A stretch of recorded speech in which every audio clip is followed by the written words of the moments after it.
feel good this year, and the reason why I'm hopeful amidst all this sadness, whether it was the remembrance of Robert Brooks or the humanitarian crisis going on the inside, I'm hopeful because of stuff like this. You know, people travel hours just to be in this space with us. I get calls from mothers, from children, from people who traditionally have been in the background or shameful or didn't want to speak up. They're not speaking out. I held some events where people were saying, how do I contact my lawmaker? I want the governor to know that, you know, things got to change. So I'm starting to feel a great vibe in our community. So as bad and as terrible as things is right now, I'm hopeful because the people want more. And I think that if we can tap into that and harness that power, we're going to force our lawmakers to accurately reflect what folks in the community want. So, but a lot of thoughts still going through my mind because it's always hard to see this stuff. Even when I was at the Robert Brooks trial, I never watched a video. I would always like hold my head down because you know it forced you to relive the traumas that and stuff that I repressed and thought I was over. And I'm home, on my own home, in my own vehicle, and that stuff still touches me. You know, even though you know I'm free. So a lot of things. Long answer short, a lot of things stood out to me about this film. Thank you. I think what I'm going to do is go from Thomas to Mark to Ralph, and then I'm going to leave Jaleel for last, okay? All right, Mark, because this was your first time watching it, right? It was my first time watching the film, which is, and thank you, it's incredibly powerful. I think, you know, the sheer level of brutality stood out, but is not new to people who know what goes on in New York prisons. I think the most important part for me, I think, was the way people organized together for the strike and the ability of people under the most oppressive and restrictive conditions to pull off that kind of movement organizing based on principles, based on solidarity, and you know, and it was a success in many ways. Even though I know in the end, it seems like they felt they didn't succeed, and they didn't succeed with the demands. But to do that, I mean, it makes me think of you know so many organizing. There's this beautiful exhibit on the walls here. People don't know about the Brothers, the history of the Brothers in Albany. This wonderful exhibit. Brothers was a civil rights organizing group in the 60s and 70s in Albany that led the way with really courageous activity. And this is a beautiful exhibit, which I've seen before. Makes me think of that. Makes me think of sort of the history of people organizing under the most difficult conditions.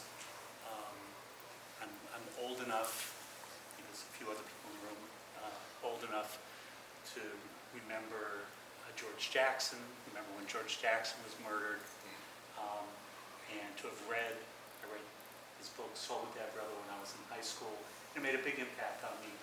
And part of it is not just, so it's not just his brilliance as a writer, but to think of this person who spent his entire adult life incarcerated under extreme repression within the California prison system, and was able to organize other people and create a movement that was not just within San Quentin, not just within the California prison system, but really a nationwide movement that was one of the things that paved the way for opening people's minds to conditions in prisons in the United States.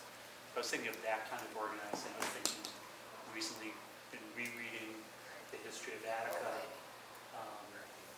and thinking about the courage of the men at Attica in 1971 and how it didn't start just in September 1971, but there was a series of events over a period of several years where people were organizing, people made demands, and then reached a breaking point. We reached a breaking point in part, much more than this, but after George Jackson was murdered in California. And so all of, you know, thinking about people organizing under those conditions, having the courage to do it, the brilliance to do it in the way that they did, you know, including the Alabama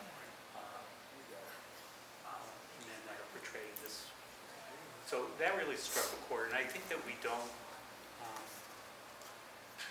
and there's also, I have to say, one more New York thing. There is, again, some of the older people know about this, but the movement that started in I think Greenhaven in the 1990s, the non-traditional approach to criminal justice led by Eddie Ellis and others.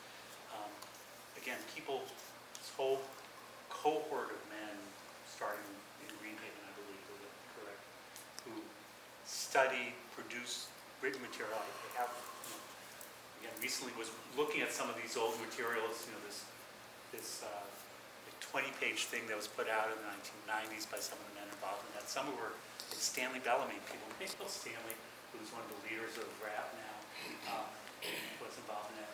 And it's brilliant, but more than that, and it truly is brilliant. I mean, talking about criminal justice and how the system works. But more than that, it is people coming together in ways that are just remarkable. And those of us who have always lived my life on the outside, and sometimes it feels like hard to organize. And how do we bring people together? And why aren't people coming together? And then to understand that people under much more difficult circumstances have been able to do that. That gives hope, even though the situation is dire. And I'll just say, and I think it was already kind of said in the film, if you think your state's prisons are like this, you're fooling yourselves. As I said earlier in the press conference, we at Senator Salazar have been in many of the facilities. We hear from people every single day. There are details that are different, of course, but the basic structure of how it works and the use of brutality and violence and racism as a way of controlling people and keeping people down is really, it's no different to New York. Details may vary. Alabama is not New York, but New York is not as far from Alabama as leaders of New York would like us to believe. Thank you so much, Mark. Terrell, I kind of wanted you to go after somebody who's never been to prison before to hear their perspective. Tell me about what really truly stood out for you and what you feel needs to happen. So, my name is Terrell Overton. I'm an advocate of communities not cages, and I'm also the co-founder of an organization called Pillars of Promise. What is it called?